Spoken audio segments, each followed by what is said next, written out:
Vamos continuar acompanhando aqui. Agora, 3 horas e 27 minutos, vamos mudar de assunto. E agora, fazia tempo, já estava com saudades aqui da minha colega, Carolina Guaidas, que agora vai conversar, inclusive, com outro amigo nosso aqui, que é o presidente do Sindicato Médico do Rio Grande do Sul, do Simers, o doutor Marcelo Matias. A Carolina já está com o doutor Marcelo. Carolina, seja muito bem-vinda. Muito bem-vindo também para o doutor Marcelo. Boa tarde. Oi, Cláudio, boa tarde para ti, para todo mundo que nos acompanha no portal RDC. Pois é, hoje, sexta-feira, né, dia da gente falar de um assunto muito importante, que é, claro, todo o trabalho que vem sendo feito ao longo de todo esse período de pandemia, né, pela categoria dos médicos, que a gente cada vez mais entende a importância deles no nosso dia a dia. A gente teve nesse mês, no dia 18, também foi o Dia do Médico, muito falado. E aí, para a gente conversar um pouco, entender como é que está a situação da categoria nesse momento, o que a gente tem pela frente, a gente chamou para nossa conversa hoje aqui no portal o presidente do Simers, Marcelo Matias. Doutor, vou lhe dar já uma boa tarde, seja muito bem-vindo. E queria, inclusive, que o senhor já começasse falando para a gente um pouquinho do sindicato, porque esse é o maior sindicato médico da América Latina. Imagino que tenha sempre muito trabalho, né? Exatamente. Boa tarde, Carolina. É um prazer muito grande estar falando aqui na RDC novamente. E a gente tem muito orgulho em poder ter sido gestor como presidente do Sindicato Médico, que realmente é o maior sindicato médico. A gente diz que é da América Latina porque não conseguimos obter números fora da América Latina, mas potencialmente somos o maior sindicato médico do mundo. É uma estrutura grande, nós temos mais de 15 mil sócios, nós atuamos em todas as áreas do nosso estado do Rio Grande do Sul e apesar de haverem no Rio Grande do Sul 5 sindicatos, 2 apenas são independentes e todos os outros trabalham junto conosco.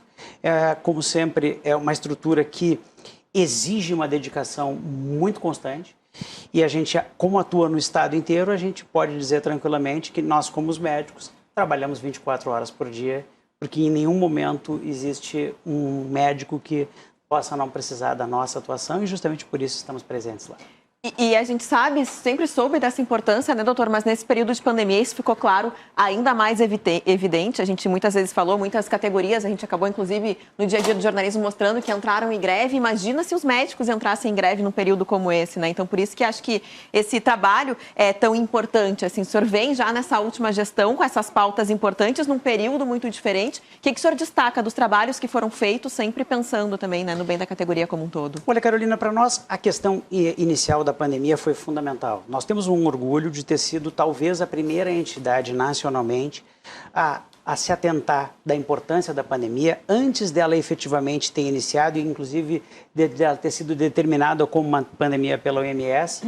E nós estávamos lá na porta dos hospitais distribuindo folhetos, fazendo que as pessoas tomassem conhecimento e prestassem atenção, inclusive para a falta dos insumos básicos. Na época lá a gente fez uma campanha com distribuição de álcool gel, que hoje a gente passou a ser uma coisa natural, mas naquele momento a gente simplesmente não encontrava nas farmácias. É verdade. E os próprios médicos, para comprar seus EPIs, tinham que ir em ferragens e tivemos aqui a sensibilidade em Porto Alegre de ferragens que davam preferência para os profissionais da saúde fazerem a aquisição. E durante toda a pandemia a gente atuou direto com o médico.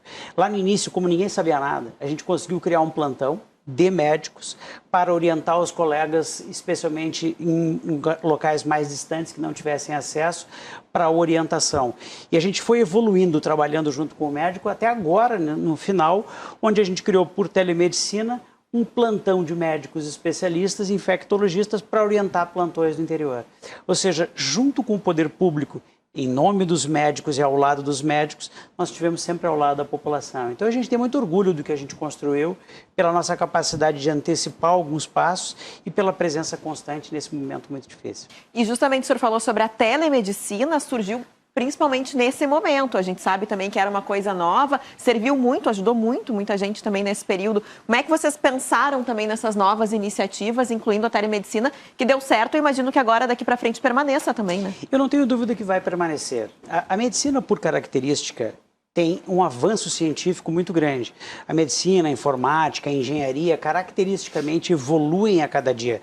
O jornalismo também está num momento de grande evolução. Verdade. E, portanto, a medicina sempre esteve acostumada com isso e, por isso, a gente acabou entrando de maneira bastante especial na questão da telemedicina. Então, como eu disse lá no início da pandemia, isso foi bastante importante. No momento que ninguém sabia nada, nós tínhamos médicos de plantão por o que a gente chama de telemedicina, fazendo uma teleconsultoria para outros médicos. No final, a gente criou o plantão para fazer teleconsultoria dentro das UTIs. E, junto com o Conselho Regional de Medicina, nós inclusive chegamos a lutar para que outras formas de receitas pudessem ter fornecidas por telemedicina. A gente sabe o seguinte, que a telemedicina veio para ficar, ela é uma evolução absolutamente inevitável, mas nós precisamos regulamentá-la para evitar que aconteça simplesmente o que aconteceu em outras áreas. Daqui a pouco a gente não tem nenhum responsável, é um telefone que faz o atendimento e se perde, inclusive, a possibilidade de fiscalização. Então, por isso, para nós é um assunto importante, mas não é um assunto que possa ser banalizado. Como todos os assuntos da medicina, tem que evoluir, mas tem que evoluir com tranquilidade e seriedade. E isso permanece, imagino, na pauta daqui para frente também, né? Não tem como fugir. Qualquer evolução da medicina, ela vai influenciar diretamente aos médicos e, influenciando aos médicos, influencia direto ao sindicato.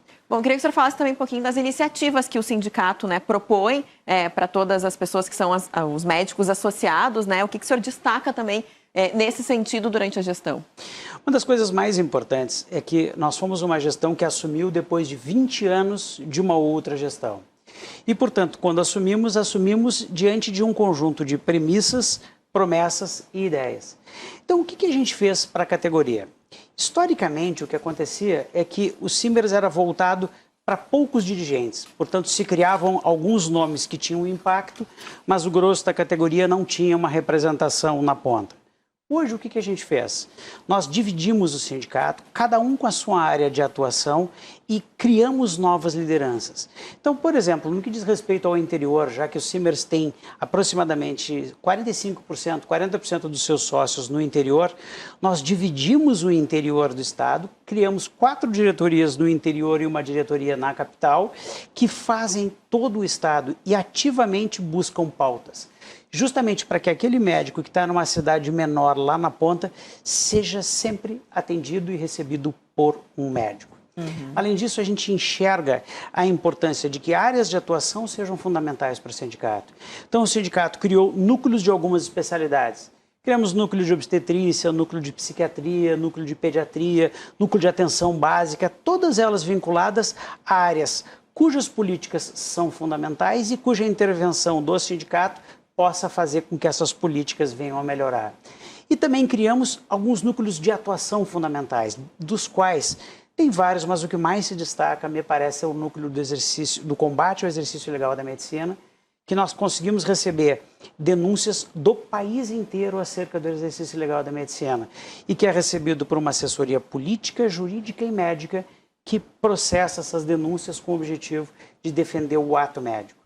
Ou seja, basicamente o que nós fizemos foi dividir o espaço de representação da nossa gestão, criando lideranças e fazendo com que o médico na ponta sinta a presença do sindicato todos os dias, seja defendendo ele individualmente, seja defendendo a profissão.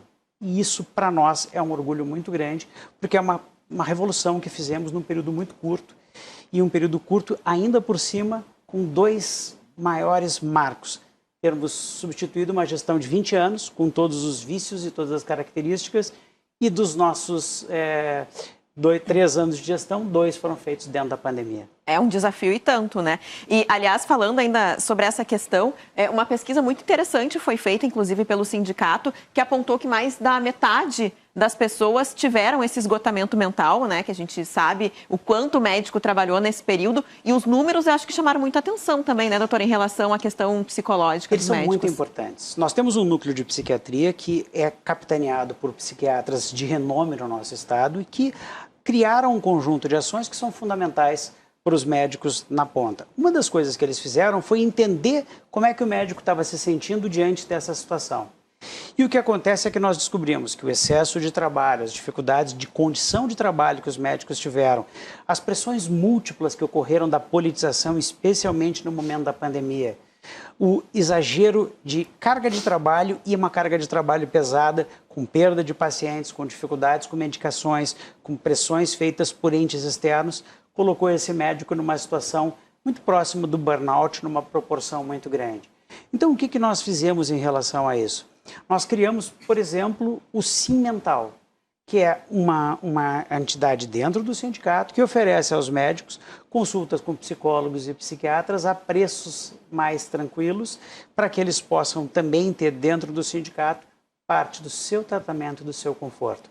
Essa é uma coisa muito importante. O Simers trabalha não só defendendo a profissão, como a gente imaginaria, mas ele é algo um pouco a mais. A gente procura simplificar a vida do médico, oferecendo serviços, procura dar saúde para o médico, tendo alguns convênios com questões importantes de saúde, e tenta dar segurança para o médico. E por isso a gente oferece apoio jurídico e agora um apoio mais amplo, porque os nossos serviços tendem sempre a ser ampliados, e essa é uma das funções que nós estamos cumprindo na presidência do Simers.